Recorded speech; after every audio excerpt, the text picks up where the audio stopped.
Hello नमस्ते दोस्तों, मैं रूरल इंडिया आईटी चैनल से बात कर रहा हूं। आज हम बात कर रहे हैं स्वयं सहायता समूह को लेकर, जो पिछले वीडियो में हमने जानकारी ली थी पार्ट के अनुसार। आज हम बात कर रहे हैं चौथे पार्ट की। 4 नंबर पार्ट है वो किस्तों की अदायगी, अर्थात जो भी समूह में सदस्य जुड़ता है, जुड़ने के बाद में उसको लोन की ज़रूरत होती है। जब सर्व सहमति से किसी व्यक्ति को, सदस्य को लोन दिया जाता है, उस समय एक प्रस्ताव लिया जाता है और प्रस्ताव में सारी चीज़ें निर्धारित की जाती है। आप 8 तरह के नियम बना सकते हो, 5 तरह के बना सकते हो, 7 तरह के बना सकते हो। जैसे हम आपसे बात कर रहे हैं कि कम से कम 7-8 इस तरह के नियम तो होने चाहिए। लोन कितना ले रहा है, उसका ब्याज कितना होगा, किस रूप से आप उसका ब्याज ले रहे हो, 2 रुपया सैकड़ा या 1 रुपया सैकड़ा। उसके बाद में उस लोन की कुल किस्तें कितनी होगी, ठीक है। और जैसे उदाहरण के तौर पर किसी व्यक्ति ने 20,000 रुपये का लोन लिया है, तो हर महीने उसकी किस्त कितनी आनी चाहिए, जैसे 2,000 रुपये प्लस उसके साथ में ब्याज। तो कुल किस्तें और किस्तों की संख्या, और उसके बाद में मासिक किस्त के रूप में, जैसे उदाहरण के तौर पर हर महीने 2,000 रुपये जमा करने और उसके साथ में 2,000 का ब्याज।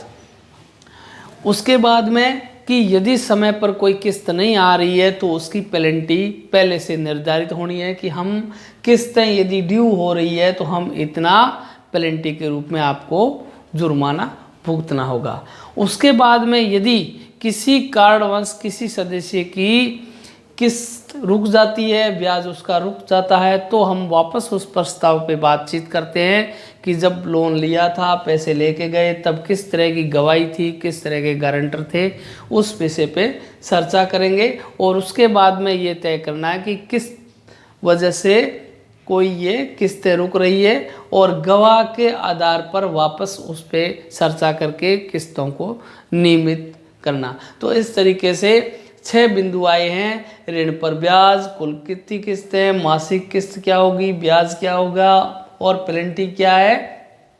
और उसके बाद में किस्त यदि समय पर नहीं आ रही है तो उस विषय पे गवाह के रूप में कौन व्यक्ति है जिसने गारंटी ली थी कि हम इस लोन को वापस किस्तों के अनुसार समय पर जमा करवाएंगे।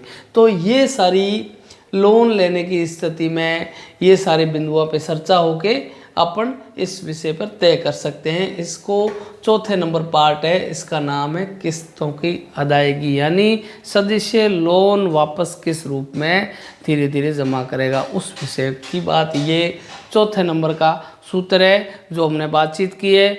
बने रहिए अपने वीडियो के साथ में। अगली बार हम मिलते हैं पार्ट नंबर 5 पे। धन्यवाद, थैंक यू।